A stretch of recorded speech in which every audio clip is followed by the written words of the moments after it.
Hello students, today we are going to do with the graphs. We are starting up with motion in one dimensions, and in this case what is important for us to do is the graph. The graph becomes very important and you should be very confident with your graphs. And in order to do it, we will be having three different varieties of doing it up. But before we start with the class, let's do with the general conceptions for the graph. Okay. So when you plot a graph, generally in maths also you must have done, you have got x-axis or a y-axis, because we are doing with the these two axes only. So at present till we starts with vector. So yeah, what exactly becomes very important for you to know, okay, generally for a straight line you have got the equation as, suppose if you have got, this is x-axis and this is y-axis, and suppose this is starting from the origin. So this is a straight line graph. So what exactly you will write? You write y is equals to mx, because here the intercept is 0. Okay. So here you have this m as what we call the slope of the graph. It can be given by the value, slope can be equals to tan theta. Fine. Suppose if you have got a graph for the other category, let us assume the graph is here, it is starting from the origin. So here what you find, this is x-axis, and this is the independent variables, whatever value you are writing it up, and this becomes the dependent. This becomes the dependent. Fine. And m becomes the slope of the graph. Now suppose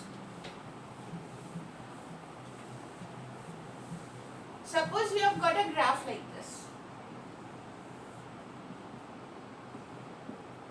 You have got a graph like this. This becomes your positive intercept. What will be the equation? Y is equals to mx plus c. So c becomes the intercept. Suppose if the graph, you just elongate it and the graph cuts this way, the intercept can be negative also. So you have to, whenever you get an equation, you have to find out, if it is a straight line, you try to fit into this conditions, and it will help you to find out the slope. And once you get the slope, it becomes very easy for you to do with the things, right? Now we will be doing three different types of graphs. The three different types of graph that we will be doing with today.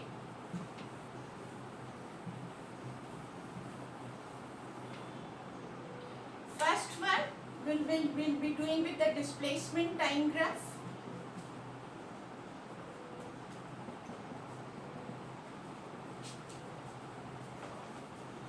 Second, we will be doing with the velocity time graph. Third, we will be doing with the acceleration time graph. Fine. So we will see here the time axis will be always will be taken on the x-axis. Okay, and the velocity, the acceleration, the displacement, all will be taken along the y-axis. So let's start with the class today. We are doing with the graphs, and make sure that you learn things very nicely so that you don't find it difficult in solving the numericals as well as the conceptual questions. Okay. So we will be starting up with the first type, that is the displacement time graph. When we do with the displacement time graph, let's start with the displacement time graph. We will look for the various possibilities. This becomes our time axis and this becomes our displacement. We'll write it as S. Let's write S. We are taking up S. Or else we will write D only, so no confusion. D. Now, suppose if the graph is parallel to the time axis, can you say this is parallel to the time axis? So when the graph is parallel to the time axis, it simply shows that there is no motion, there is no displacement. Okay, the displacement would have taken place from here to here, and let us suppose the body must have started from here to here, but for the time that we are taking up the condition, at this particular point the body is here, at this particular point the body is here, at this point here. So for the time range that has been shown in the graph, it has been shown that the body is at one particular place, right? So the one thing that more important that you need to learn, that is the slope of the displacement time graph. That is the slope of displacement time graph will give you what? It will give you velocity. Very important. And please remember it, don't forget that the slope of the velocity displacement time graph is giving you what? Velocity. Now if you check with this graph, you will find that the slope is 0 because it is parallel, there is no slope, so slope is 0. So what you find, so if this is the condition, then the velocity of the body is 0. Okay, so this is one condition for the displacement time graph. Another condition can be the graph may look like this. Okay, it means it is there is a uniform motion, and when you take the value, let us assume this is d2 value and this is d1 value. Okay, this is the time t1 we have taken and this is the time t2 we have taken. Get the value of tan theta. Tan theta will be what? This will be this divided by this. So if this is what? The whole till here it is d2 and till here it is d1. So if I take this value, it is d2 minus d1. Right? And this is t2 minus t1. So tan theta is what? Perpendicular d2 minus d1 divided by t2 minus t1. So what you get, the value of the tan theta is giving you the velocity. It is representing what? It is representing the slope, and the slope is giving you velocity. So this way you can find out the slope, and from the slope you can, once you calculate the value of the slope, what you are getting up? You are getting the velocity.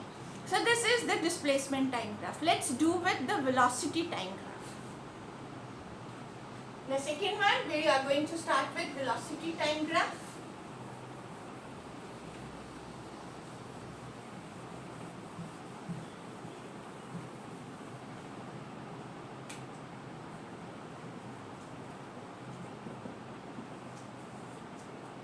This is time, this is velocity.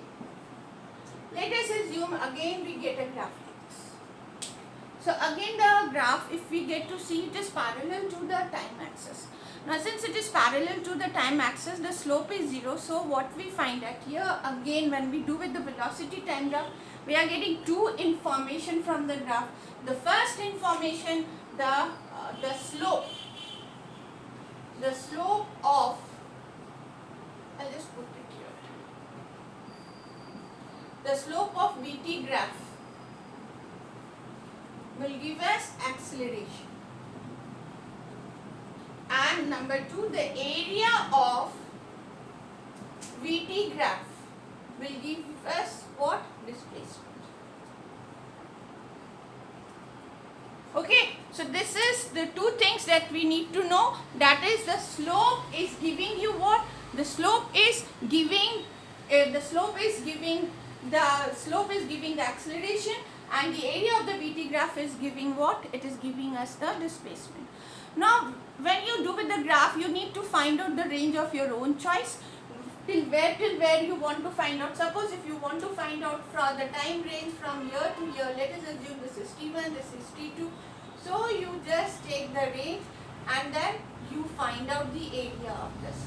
The area of this rectangle, it is in the form of rectangle. You can calculate and you can very well give the area as equals to displacement. The slope is 0, but you will get some value of the area, and that will give you what? It will give you the displacement. Now let us take another part of this graph.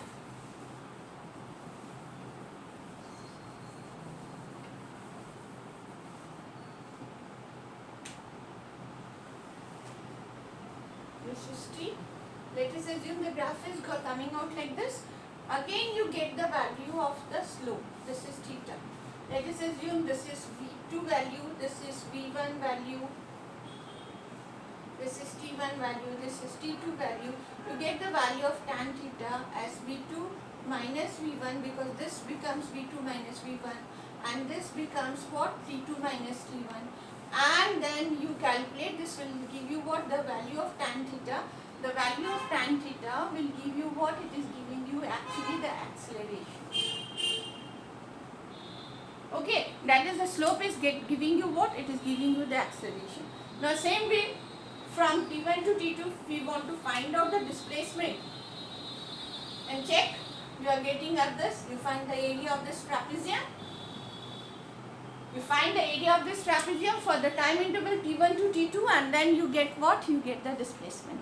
So you get any sort of figure. You may get a triangle, you may get a rectangle, whatever you want to know. This is your choice, choice of the question.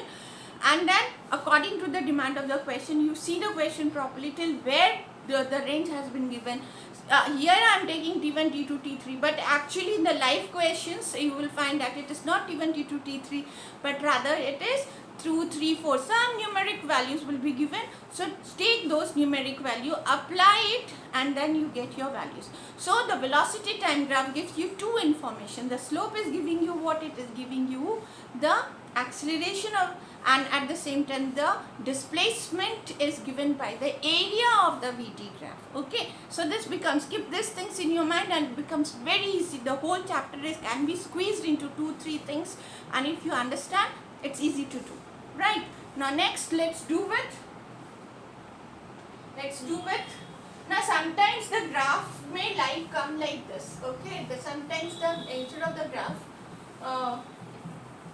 not necessarily the slope will be always positive, it can be negative, it can come out like this. It can come out like this. It means what? The velocity was max, and slowly as the time is, this is time again, as the time is proceeding, the velocity is decreasing and ultimately it is coming to rest somewhere. So what exactly is condition? This is a retardation. So when the graph is being plotted, so we all know when the acceleration, the value of A is positive, it is acceleration. When the value of A is negative, we call this as retardation. So here the body is retarding. So this can be one of the condition. It may happen that these are the uniform condition. The graph can be in the form of a curve also, because it is not, there is a change of the velocity at any instant, at any interval.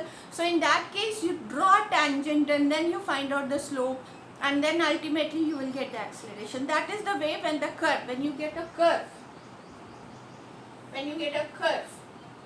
it may happen, the graph can have as, the values, if you plot, you can get it like this. You draw a tangent, and then you find out the tangent, the slope. And this way you can calculate what? You can calculate the acceleration. Now next, we have done with the displacement time graph, we have done with the velocity time graph. The last one we are doing is the acceleration time graph.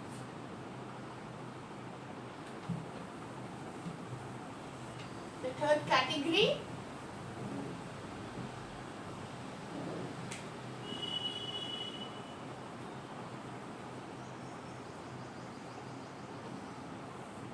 this is the time axis and this is the acceleration. Okay, so this is the acceleration. If it comes like this, what does it mean? Acceleration is constant. Okay, there is no change in acceleration. Fine.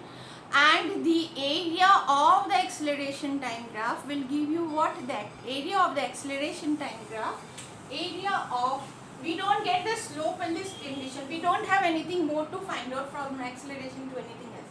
The area of acceleration time graph will give us what? It will give us, yes, correct, it is velocity. So you choose your time interval T1, T2, plot the graph, plot the lines, get the area of the graph, and this graph will give you the velocity for the time interval that you want to find out. It simply means from this time till this time there was a change in the velocity, and the change of the velocity is given by the area of this graph. So relatively it becomes very easy, very difficult. It is not at all difficult to understand.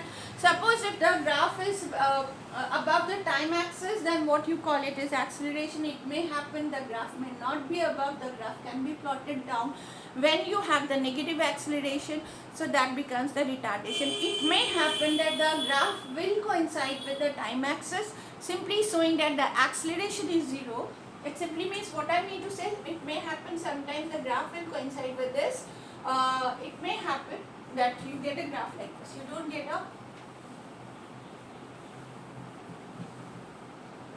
graph like this. It is coinciding like this. So in this case, acceleration is 0 for any interval of time. Acceleration is 0. When is the acceleration 0? When the velocity is constant. Okay. So when there is no change in velocity, then what you call it acceleration is constant. Okay. So the acceleration becomes 0 because velocity constant, acceleration 0. So here this gives you the idea that the velocity is constant, and as a result there is no change in the velocity, and as a result the rate of change of velocity becomes 0 and you get a 0. Acceleration is 0. Okay, so let me summarize what we have done today. What is very important, I gave you one thing very important, the straight line graph, y is equals to mx plus c. When you apply this, now you will not understand the importance of it, but later part when you will be going deep into physics, you will understand this graph becomes very important. Y is equals to mx plus c, c is the intercept, m is the slope. Okay. If it is passing through the origin, we write y is equals to mx, there is no intercept. So just m is the slope. And how to get the slope? It's the value of the tan theta. You are getting it from your graph and you are getting the value. We did with the displacement time graph, the slope gives the velocity. We did the velocity time graph, gives two informations. What are the information? The area of the velocity time graph will give you the displacement and the slope will give you acceleration. We did with the acceleration time graph and we got the information how we can get the area from the acceleration time graph. Hope you have understood. Start solving your numerical problem, and now I am 100% sure you will find it little easy, but then again and again your practice is important. Okay, thank you.